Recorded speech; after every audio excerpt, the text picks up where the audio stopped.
You know that feeling when you're faced with a truly big idea or trying to understand the full scope of a complex event? It often feels like you're only seeing fragments, doesn't it? Yeah. Well, today we're taking a journey that reminds us that sometimes, to truly grasp the complete picture, you need to lean into the process and, well, give it the time it needs to unfold. Absolutely. And our deep dive today takes us into some ancient Buddhist texts, specifically excerpts from the Mahākhandhaka. Ah, the Vinaya text. Exactly. This foundational text isn't just about historical figures or, grand philosophy. It's a remarkable chronicle of the very genesis of a profound spiritual movement, Okay. showing us how it matured and developed, not in a sudden flash, but through a really patient, evolving process. Our mission, then, is to trace these earliest days of the Buddha's teachings and the formation of his monastic community, the Sangha. Right. And you'll see how core concepts were established, but also how practical rules and structures emerged. Yeah, not all at once. They weren't dictated. They arose organically, responding to real-world needs and challenges. It's a compelling story of deliberate development. Okay, let's unpack this. Let's do it. So our story begins immediately after the Buddha's enlightenment at Uruvela, under the Bodhi tree. The sources reveal he spent 7 full weeks in profound meditation, just savoring the bliss of his liberation. 7 weeks. Yeah. This wasn't a sudden burst of activity. It was a deeply contemplative period.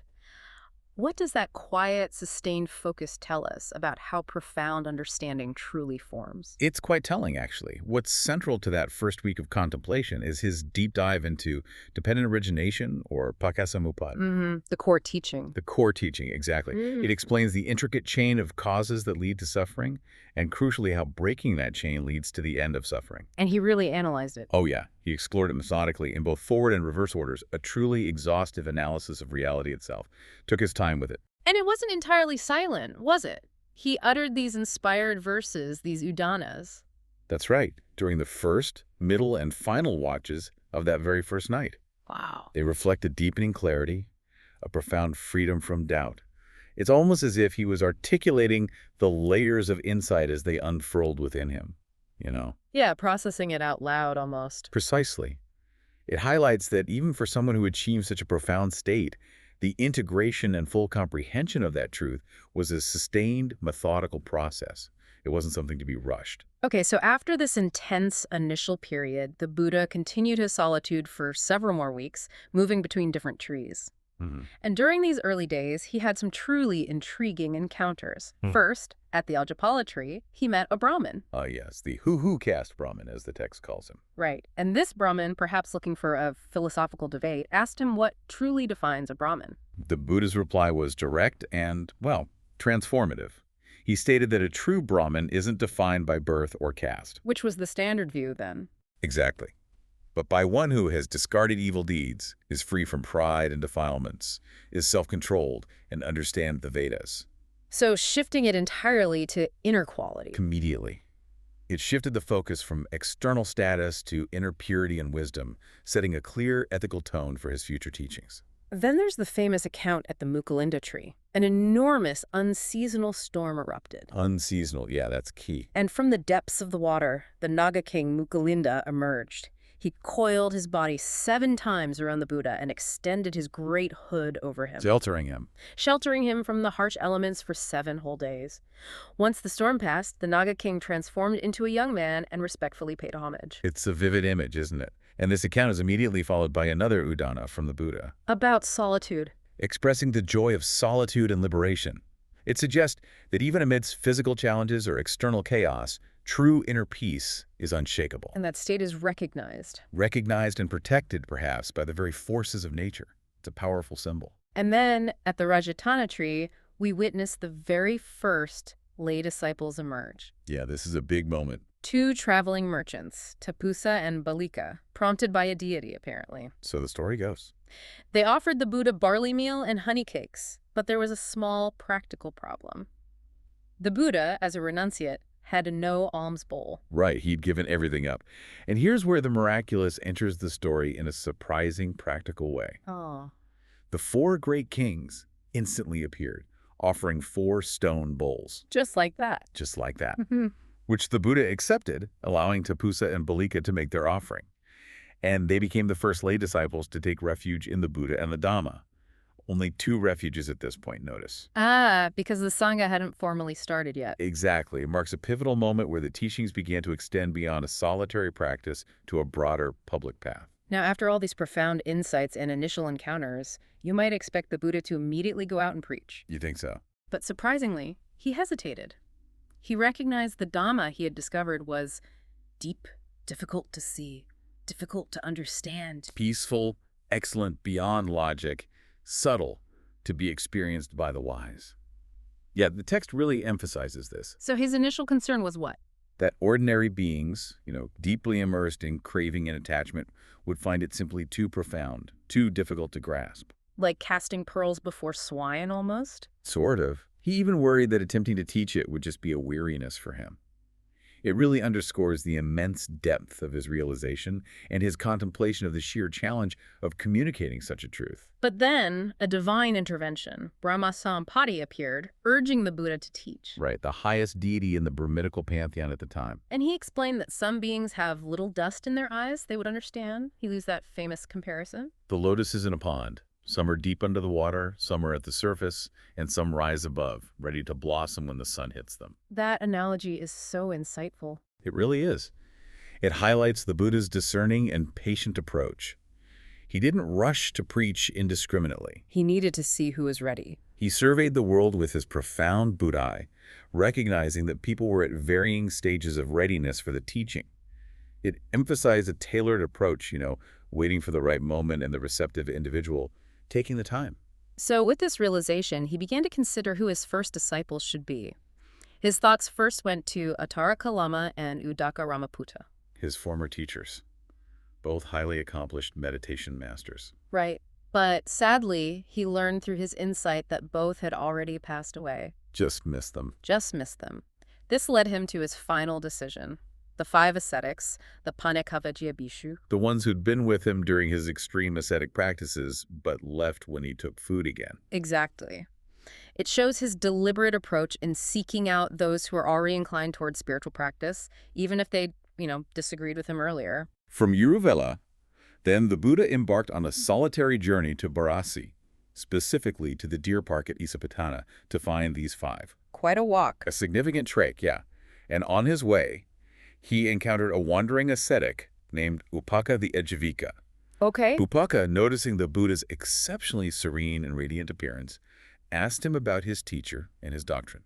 And the Buddha's response? It was striking. He declared, "I am the arahant in the world. I am the teacher unsurpassed. I am the only perfectly enlightened one. I am cooled. I am nirvata." Wow. No holding back. Not at all. A full declaration. And what was Upaka's reaction to such a, profound claim? He simply shook his head, saying, "May it be so, friend," and walked away down another path. Just like that. It really highlights how radical the Buddha's declaration must have sounded at the time. Most people weren't immediately ready to grasp its profound meaning. So when the Buddha finally arrived at the deer park, the 5 ascetics initially seemed quite hesitant. Yeah, they saw him approaching and actually agreed amongst themselves not to greet him or assist him. Why? Because they thought he'd given up. Exactly. They believed he had abandoned his strict ascetic practices for a life of indulgence. They even addressed him casually as Gautama, his family name. Ouch. Not exactly respectful. No, but the Buddha firmly asserted his enlightenment, gently reminding them not to address him by name anymore. And then he launched into it. Then he delivered what's considered his very first sermon, the Dhammacakkappavattana Sutta, the setting in motion, the wheel of Dhamma. The big one. The big one. He guided them to the middle way, steering clear of the extremes of sensual indulgence on one hand and harsh self-mortification on the other. Finding that balance. Finding that balance. And this is the moment where the 4 noble truths were first articulated. Suffering. The truth of suffering, its cause, its cessation, and the path to its cessation, which is the noble eightfold path. Right view, right intention, all the way through. Right view, right intention, right speech, right action, right livelihood, right effort, right mindfulness, and right concentration. This comprehensive understanding really starts to unfold here. It's all laid out. And the immediate impact was incredible. Absolutely. Kutanya, one of the 5, immediately attained the Dhamma eye. What does that mean exactly? He realized that core principle. Whatever is subject to origination is subject to cessation, seeing the impermanent nature of things. Oh, okay. This realization marked the birth of the Sangha, the monastic community. Chaitanya was ordained with those simple, profound words, "Iya bhikkhu, come monk." Just come, monk. That's it. The other four ascetics gradually gained enlightenment and were ordained in the following days, each also achieving arahantship, full liberation. So the core group was formed. Following this, the Buddha delivered another crucial teaching to these now 6 arahants, including himself, the doctrine of anatta, or not-self. This is another cornerstone. Hugely important. He focused on the 5 aggregates: form, feeling, perception, mental formations, and consciousness, helping them realize that none of these are truly I or mine. Deconstructing the self. Precisely. This teaching led to the full liberation of all 5 remaining monks. At this point, there were 6 arahants in the world. And it's clear this profound understanding was built piece by piece, wasn't it? Allowing them to truly see the complete picture of liberation step by step. Exactly. It wasn't rushed. Each teaching built on the last. With the Sangha slowly forming, the teachings began to naturally spread. We see this with the story of Yasa. Ah, Yasa, the wealthy young man from Bharatas, Living in incredible luxury, right? 3 palaces, 1 for each season. surrounded by all forms of entertainment. His story highlights a different kind of suffering, not physical hardship, but existential distress. How so? One night, he awoke to find his female attendants asleep in disarray, looking unkempt and vulnerable. And the sight disturbed him. Deeply. The text says it was like seeing a charnel ground, a graveyard. It filled him with profound disillusionment. He cried out, "Distressed indeed is this, afflicted indeed is this." The sense of weariness with worldly pleasure. Exactly. Driven by this profound disenchantment, Yasa escaped his home. Mysteriously, it said non-human spirits opened the gates for him, Guiding him. guiding him until he found the Buddha, who was walking nearby. The Buddha, ever patient, simply saw him coming and said, "This Yasa is not distressed. This is not afflicted. Come, Yasa, sit down. I will teach you the Dhamma." Just immediately calming him down. Yeah, meeting him right where he was. The Buddha then delivered what's called a gradual discourse to Yasa. Taylor teaching again. Very much so. He began with teachings on generosity, morality, the benefits of heavenly realms, things Yasa could relate to. Right. Only then did he move to the dangers of sensuality and the benefits of renunciation. Building up to it. Exactly. This tailored approach, speaking directly to Yasa's receptive state of mind, led to Yasa attaining the Dhamma eye. And like the first 5, he was ordained. Another ehe bhikkhu. That's right. It's a wonderful example of taking the time to meet people where they are, gently leading them to deeper truths. And here's where the movement expands significantly into the lay community, isn't it? Yasa's father comes looking for him. Yes, the wealthy householder, searching frantically for his son. The Buddha, using psychic power, apparently made Yasa invisible to his father for a time. While he finished teaching Yasa. Seems so. Then the Buddha taught the father. And the father converted. Yes. He became the very first lay male disciple to take refuge in the 3 jewels. The Buddha, Dhamma, and the newly formed Sangha. Now all 3 were available. The Sangha refuge is added. And soon after, Yasa's mother and his former wife also came, heard the teaching, and became the first female lay disciples. So the path is really opening up now. Truly opening up to everyone, lay and monastic, men and women. And the conversions continued. Yasa's 4 close friends, Vimala, Subahu. Puttaji and Gavampati. Wealthy friends like him. Right. They heard Yasa had ordained, came to see the Buddha, and they also converted and became arahants. And then 50 more friends from the surrounding countryside. 50. 50 more. They all came, heard the Dhamma, and attained arahantship. The number of arahants in the world quickly grew to 61. Wow. From 6 to 61 just like that. It was a period of rapid growth among receptive people. This rapidly growing community led to a truly pivotal moment, what's known as the Great Commission. A huge turning point. The Buddha instructed these 61 arahants. All fully liberated. All fully liberated. He said, "Go forth, O bhikkhus, for the good of the many, for the happiness of the many, out of compassion for the world, for the good benefit and happiness of gods and humans. Let not 2 of you go on one path. Don't travel together. Spread out. Maximize the reach." This command marked the official beginning of the widespread dissemination of the Dhamma. Sending them out as emissaries. Exactly. Right after this, we see Mara, often depicted as the evil one, attempt to tempt the Buddha. Again. Claiming the Buddha was still bound by worldly desires, by Mara's fetters. About the Buddha. Firmly rejected him, stating his complete liberation.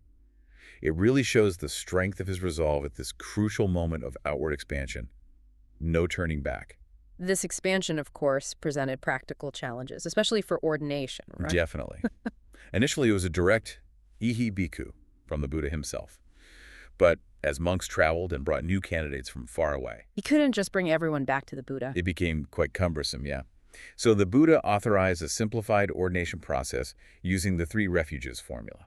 Taking refuge in Buddha, Dhamma, Sangha. Exactly. Yeah. It highlights how the structure of the path itself needed to adapt and grow, taking the time to figure out how to handle the practicalities of a multiplying movement. So the journey of the Dhamma continued, and the Buddha, now with his rapidly growing community, traveled back towards Uruvela.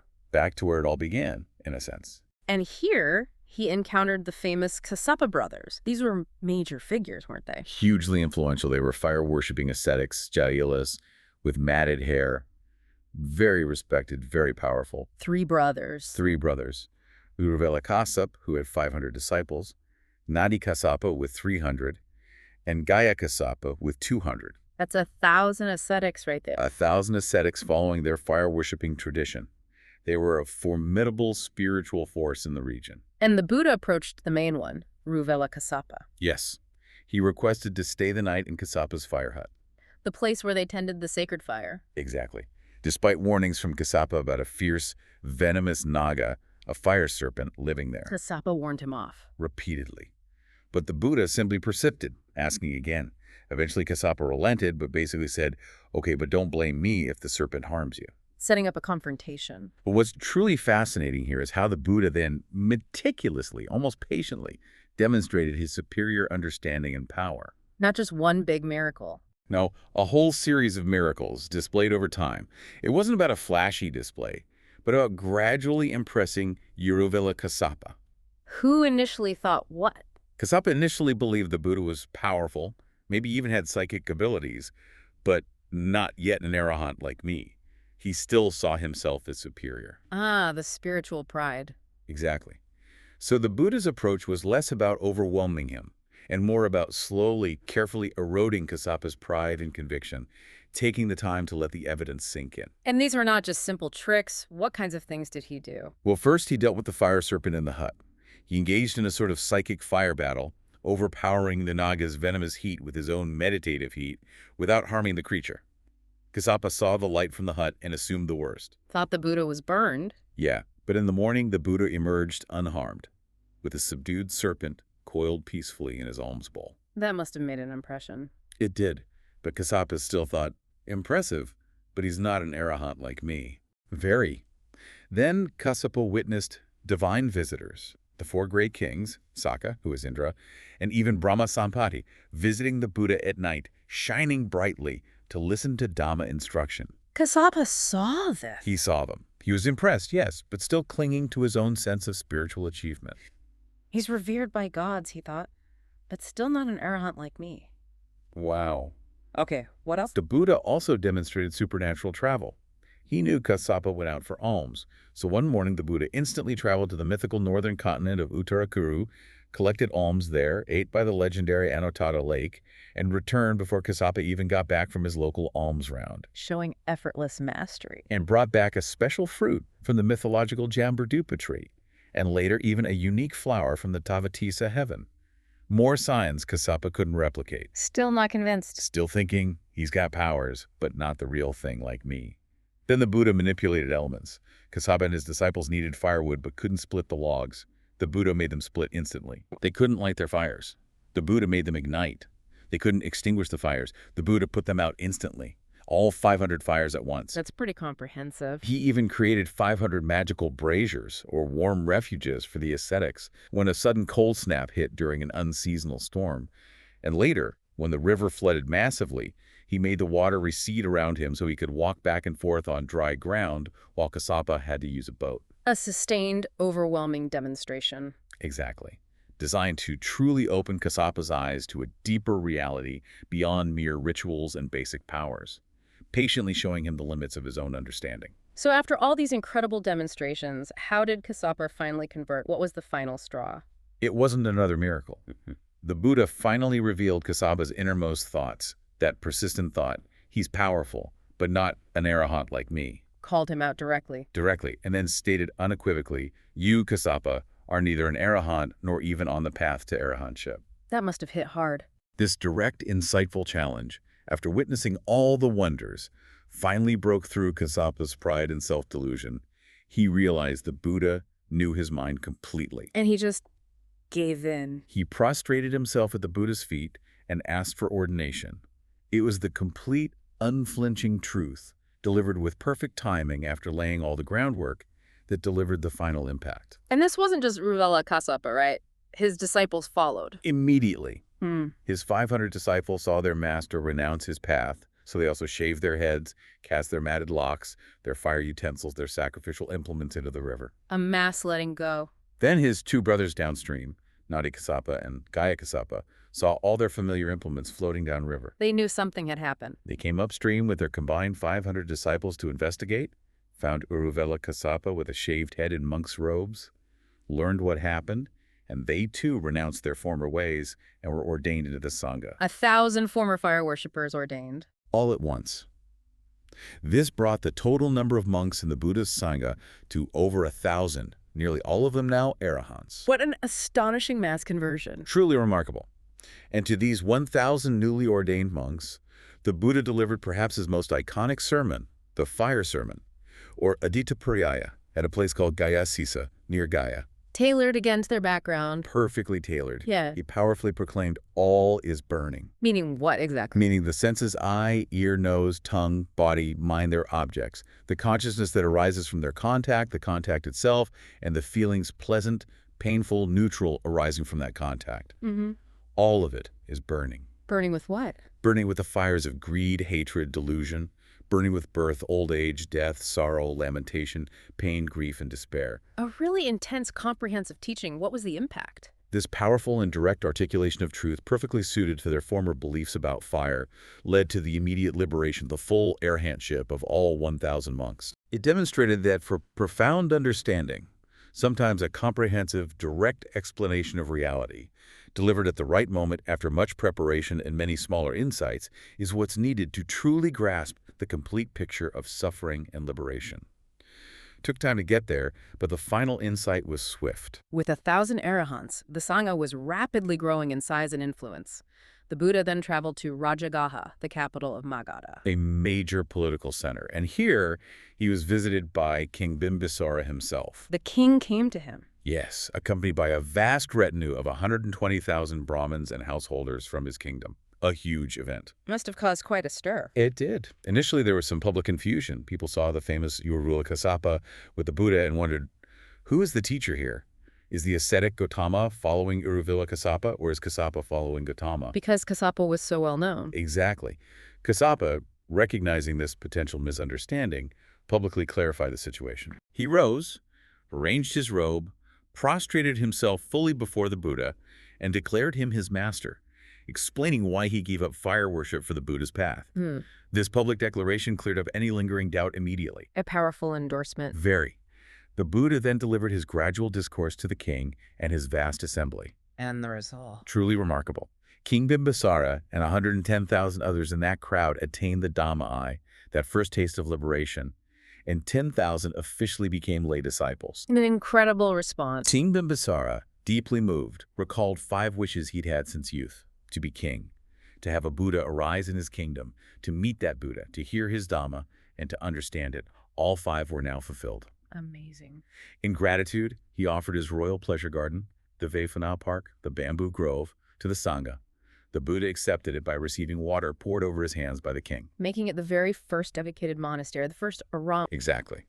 This provided a stable dwelling, a base of operations for the rapidly growing community, a critical step for its institutional development, allowing them to settle and focus during the rainy season, again, patiently establishing the physical foundation. Just as important around this time was the entry of Sariputta and Moggallana. The chief disciples to be. A pivotal moment. They were followers of another ascetic teacher, right? Sanjaya Paribhajaka. Yes, Sanjaya, who had a large following himself, around 250 disciples. Sariputta and Moggallana were his most prominent students, and they had made a pact between themselves. What was the pact? That whoever found the path to the deathless, to liberation, first would immediately tell the other. They were earnest seekers. So how did they find the Buddha? Sariputta encountered Assaji, one of the first 5 monks, while Assaji was on his alms round in Rajagaha. One of the original 5. Yes. Sariputta was immediately struck by Assaji's incredibly serene and mindful demeanor, just the way he carried himself. Made an impression. A huge impression. Sariputta waited until Assaji finished his meal, approached him respectfully, and asked about his teacher and his doctrine. At Assaji. Assaji, being newly ordained, humbly explained he couldn't elaborate the doctrine in detail yet, but he offered a profound short verse summarizing the essence. Of all phenomena that arise from a cause, the Tathagata has explained the cause. And also their cessation. This is the teaching of the great ascetic. Exactly. That very verse immediately opened Sariputta's eyes. He attained the Dhamma eye right there on the spot. Just from that verse. Just from that verse. He grasped the core of dependent origination and cessation instantly. Incredible. Sariputta then rushed back and shared this verse with his friend Moggallana, who also attained the Dhamma eye upon hearing it. Both of them, just like that. They immediately decided they had found the true path and should join the Buddha. They went back to their former teacher, Sanjaya, and tried to convince him and the other disciples to come with them. How did Sanjaya react? He refused, point blank. He valued his position as a teacher. The texts even say he asked them not to leave, offering to share leadership, but they declined. Some accounts say he was so distressed at losing his best disciples that blood came from his mouth. Wow. Intense. Sariputta and Moggallana, however, along with the other 250 disciples of Sanjaya, who did trust them. The whole group. The whole group followed Sariputta and Moggallana to the Veluvana Monastery to meet the Buddha. And the Buddha knew who they were. He saw them coming from afar and immediately announced to the monks, "These 2 friends arriving will be my chief pair of disciples, the most eminent in wisdom and psychic power." He recognized their potential instantly. This dramatic conversion, though, must have had repercussions. It did. It led to some public criticism. People in Magga started gossiping, saying things like, "The ascetic Gautama is depleting other groups. He led away the Kassapas. Now he's taken all of Sanjaya's disciples. Whom will he lead away next?" Understandable concern, maybe. It highlights the social impact and the initial suspicions surrounding this rapidly growing new movement. It seemed disruptive. So how did the Buddha handle this? Ever practical, he instructed the monks on how to respond calmly and wisely. He told them to simply state the truth. The fortunate one, the great heroes, lead people by means of the true Dhamma. Who could be jealous of the wise being led by Dhamma? Basically saying it's about truth, not poaching followers. Exactly, and the texts say this calm, truthful response worked. The criticism actually subsided naturally in just 7 days. Patience and truth. It shows the very practical way the Buddha handled external challenges to the community's reputation, allowing time for public understanding to develop, rather than reacting defensively. As the Sangha continued its rapid growth, so did the practical challenges, didn't they? It wasn't all smooth sailing internally. Not at all. The texts are quite honest about this. Initially, with so many new monks from diverse backgrounds, some behave rather informally, maybe inappropriately. Reports mention monks being untidy, noisy, even demanding specific kinds of food during alms rounds or eating at inappropriate times. Little things, but they cause public displeasure. So it was clear the community needed more structure. Absolutely. Yeah. It was large, but still finding its footing. This is where we see the deliberate, incremental development of the Vinaya, the monastic discipline. It wasn't imposed overnight. What was the first major step? The Buddha's response was to institute the formal role of an upashoya, a preceptor or personal teacher, for each new monk. Ah, like a mentor system. Exactly. And crucially, he outlined detailed reciprocal duties between the upashoya and the sadhaviharika, the student monk living under his guidance. This was a vital step in formalizing monastic life and creating a sustainable structure for training and growth. And these duties were incredibly comprehensive, weren't they? Oh, extremely detailed. For the student, the upashayavada, it covered everything from daily practical support. Waking early, offering toothbrush wood and water, preparing seats, washing the teacher's bowl, helping with robes, accompanying him on alms round, not interrupting his conversations inappropriately. Basic respect and service. Yes, but also deeper care. Tending to the teacher if he falls sick, cleaning his dwelling meticulously, maintaining the monastery grounds, providing water, cleaning latrines. A lot of responsibility. And even supporting the teacher through difficult mental states like discontent, remorse, or if the teacher developed wrong views, helping him see clearly, or assisting if the teacher faced Sangha disciplinary actions. Wow, really looking out for them. There were also prohibitions on independent actions, like giving or receiving things without permission, cutting hair, or leaving the area without the preceptor's okay. It paints a picture of a very deep, almost familial commitment and structured learning environment. And the preceptor, the upajjhaya, had duties too. Just as extensive, the Sadivihari. They were responsible for guiding the student through teaching Dhamma and Vinaya, questioning them, admonishing gently when needed, and giving instruction. Ensuring they learned properly. And also ensuring their material well-being, providing necessities like bowls, robes, or other requisites if the student lacked them. Taking care of them. And crucially, caring for the sick student, just as the student cared for the preceptor. Guiding them in proper conduct, addressing their discontent, remorse, or wrong views, and helping them resolve any disciplinary issues they faced within the wider Sangha. So it was a really robust, reciprocal relationship. Absolutely. Designed to ensure proper training, mutual support, and care within the community. It wasn't about simply dictating rules from above, but building a supportive, effective system over time, allowing the community and the individuals within it to mature properly, taking the time to build that structure. The ordination process itself also continued to evolve, right? It wasn't just Iyahid Bhikkhu anymore. No, that became impractical. But even with the 3 refuges formula, issues arose. Initially, it seems some monks were ordaining others who weren't really prepared for the renunciate life. What? They'd ordain, and then start complaining about the very basic requirements relying on alms food, wearing simple rag robes, dwelling at the roots of trees, using fermented cow's urine as medicine, which was standard then. The fundamentals of the lifestyle. Exactly.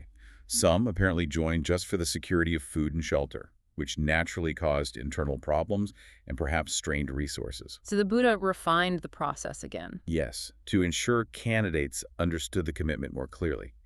He stipulated that the 4 nisayas, or dependencies, these basic requirements of the renunciate lifestyle, should be explained clearly after the ordination ceremony itself. Why after? Perhaps so that potential candidates weren't immediately deterred by hearing the hardships up front, but were made fully aware right after committing. A subtle balance. Interesting. What else changed? He also introduced rules setting a minimum standard for those performing the ordination. At least 10 monks were generally required for an ordination ceremony in populated areas. To ensure community consensus. Likely. And the ordaining preceptor, the upajjhaya, had to have at least 10 years' experience as a fully ordained monk himself. Setting a bar for seniority and experience. And not just seniority. He further clarified that ordaining monks must be wise, capable, learned in Dhamma and Vinaya, and possessed insight themselves. They had to be truly qualified to guide others. So really tightening the standards. It was a very deliberate and patient approach to building a qualified and committed Sangha, ensuring its long-term integrity rather than just focusing on numbers. There was even a specific ruling for converts from other sects, wasn't there? Yes, that came up. A specific case occurred where a former monk who had left the Buddhist Sangha and joined another sect wanted to come back and reordain. What was the ruling? The Buddha ruled he could not be reordained, perhaps a matter of commitment. However, for other converts coming from different established sects for the first time. People new to the Buddha's teaching. Exactly.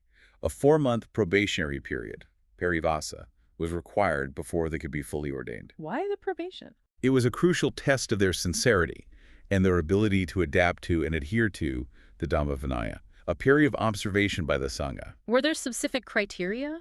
Oh yes. The rules for probation were quite detailed. They outlined specific behaviors during this period that would deem them unworthy for ordination. Such as? Things like entering villages at inappropriate times, associating with undesirable people like prostitutes or nuns in improper ways, showing lack of diligence in study and practice, or speaking against the Buddha, the Dhamma, or the Sangha. Okay, basically checking their conduct and attitude. Exactly. Conversely, demonstrating diligence, proper conduct, respect, and commitment would make them worthy at the end of the 4 months. It was a patient screening process to ensure a good fit. But interestingly, there were exceptions to this probation period. That's right. 2 groups were specifically exempted. Who were they? The Jailas, the fire-worshipping ascetics like the Kassapa brothers and their followers, and the Sakyans, members of the Buddha's own clan. Why the exemption for them? The text suggests the Jailas were exempt because their previous beliefs, though different, already acknowledged concepts like karma and the results of actions, making the transition smoother. For the Sakyans, it was perhaps a matter of inherent familiarity or trust due to kinship. It highlights a nuanced understanding, doesn't it? Recognizing different starting points. It does. It wasn't a rigid, one-size-fits-all rule, but showed an adaptation based on background and perceived readiness. And finally, there were practical rules introduced about ordaining the sick. Yes, another very practical issue that arose. The Buddha observed that people with 5 specific serious ailments were joining the Sangha. Which ailments? Leprosy, boils or tumors, Kisa, which is often translated as eczema or some chronic skin disease, consumption or tuberculosis, and epilepsy. And the problem was? The problem was some were joining primarily to receive medical care, food, and shelter, rather than out of genuine spiritual motivation. This strained the Sangha's resources, as monks had to care for them, and sometimes led to misbehavior if they weren't truly committed. So the Buddha made a rule. He ruled that individuals suffering from these 5 specific conditions could not be ordained. It sounds harsh, perhaps, but it was likely aimed at preventing the Sangha from becoming merely a hospice, protecting its integrity, and ensuring resources were available for genuine practitioners. Another practical adaptation. Overall, then, these evolving rules reveal a really comprehensive set of qualifications needed for a monk to be able to ordain others or give Nisaya guidance or even appoint a novice. Absolutely. They had to be accomplished in morality, concentration, wisdom, liberation, and the knowledge and vision of liberation themselves. Not just theoretically, but actually embodying it. Right. They also had to be genuinely capable of caring for, teaching, and guiding students effectively, able to address their students' disaffection, remorse, or wrong views, know the disciplinary rules, the offenses, and their remedies, and possess a clear, nuanced understanding of the entire Vinaya. And be at least 10 years ordained. It really shows the detailed, layered understanding that developed over time again, taking the time needed regarding who was truly ready and capable of upholding and propagating the Dhamma authentically. It wasn't about rapid expansion at all costs. Not at all. It was about building a robust, disciplined, knowledgeable, and genuinely liberated community, step by careful step. They truly took the necessary time to refine the path and ensure its longevity. What we've seen in this deep dive, then, is far more than just a historical account. It's really a living illustration of how a profound spiritual path didn't just appear fully formed. Definitely not. From the Buddha's own 7 weeks of quiet contemplation right at the start to all these evolving practicalities of managing a rapidly growing community, the story unfolded through careful observation, adaptation, and a really deep understanding of human nature. The Mahākhandhaka, this section of the Vinaya, isn't merely a set of rules. It's truly a testament to the idea that a true understanding and lasting systems are often built incrementally, Little by little, with immense patience and responsiveness to what's actually happening on the ground. It challenges that notion that everything needs to be perfectly clear or fully developed from day one. which we often feel pressured to do, right? We do. Instead, it invites us to appreciate the deliberate, sometimes maybe messy, but ultimately profound process of discovery and application. That unfolding. So, thinking about our own lives, when you're faced with a complex problem, or maybe starting a new undertaking, what if you approached it not with that intense pressure to have all the answers immediately, but with the wisdom of taking as much time as you genuinely need to understand the situation, to allow the complete story, the full picture, to unfold? Taking that patient, observant approach. Yeah. What surprising insights, what deeper understandings might emerge from that patient unfolding process? Something to think about.